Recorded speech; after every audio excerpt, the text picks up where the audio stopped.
the $200 million gas giant building the ultimate megaship. We live in a world moved by sea. Right now, over 38,000 cargo ships are crossing our oceans, carrying 90% of everything we use. But there is a problem. They burn dirty, heavy fuel oil. To change this, a French shipping giant, CMA CGM, decided to do the impossible. They commissioned a fleet of 9 ships that are not only among the largest ever built, but are powered by liquefied natural gas, LNG. This is the story of the CMA CGM Jacques Saadé, a 400-meter-long engineering marvel that is essentially a floating bomb sitting on top of a cryogenic freezer. The Lego blocks of titans. Building a ship this size isn't like building a house. It's like assembling a city.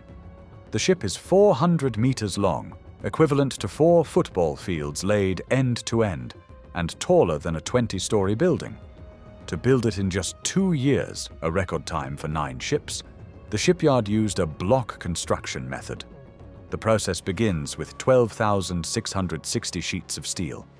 These aren't cut by hand, but by high-tech lasers heating up to 18,000 degrees Fahrenheit, 3 times hotter than the sun, slicing through solid steel like butter.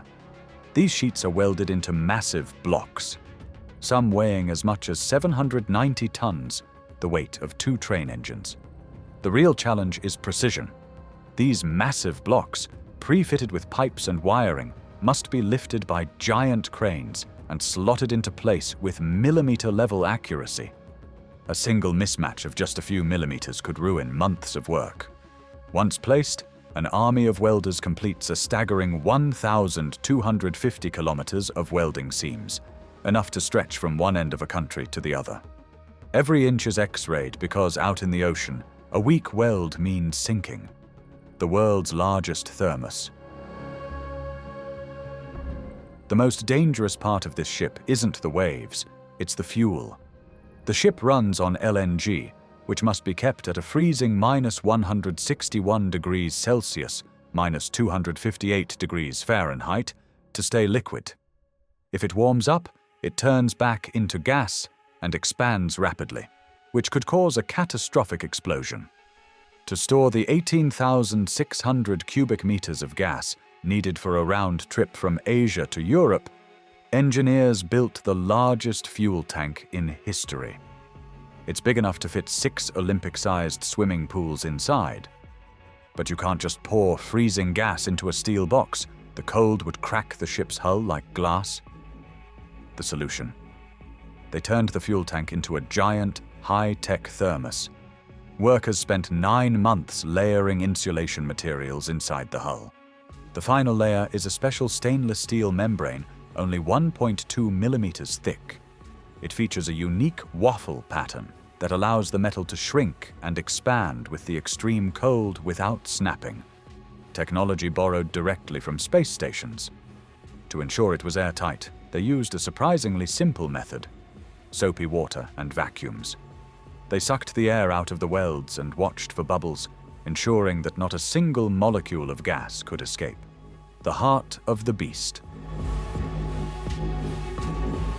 Moving a vessel that weighs as much as 7 Eiffel Towers requires a monster engine. This ship houses the largest natural gas engine ever built.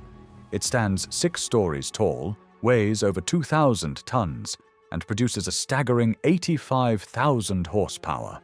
The engine is so massive that the maintenance crew can literally walk inside it to inspect the pistons. The power is transferred to a single propeller that weighs 92 tons. Connecting the engine to the propeller is a drive shaft that must be perfectly straight. Even a microscopic bend would cause violent vibrations that could tear the ship apart at sea. To align it, engineers use a blue dye test, coating the shaft in blue ink and fitting it into the propeller. By checking where the ink rubs off, they can adjust the fit with surgical precision. Finally, after painting the hull with 1 million liters of anti-corrosive paint, the ship faced its final exam: sea trials. For 15 days, the crew pushed the ship to its limits, testing emergency stops. the Smart Eyes 360-degree camera system, and the massive anchor chain, where a single link weighs 300 kilograms. The ship passed with flying colors. The CMA CGM Jacques Saadé proves that we don't have to choose between global trade and a clean environment. By reducing sulfur emissions by 99% and CO2 by 20%, this steel giant is leading the way toward a greener future for our blue oceans. Question for the audience. Do you think all cargo ships should be required to switch to natural gas? Let me know your thoughts in the comments.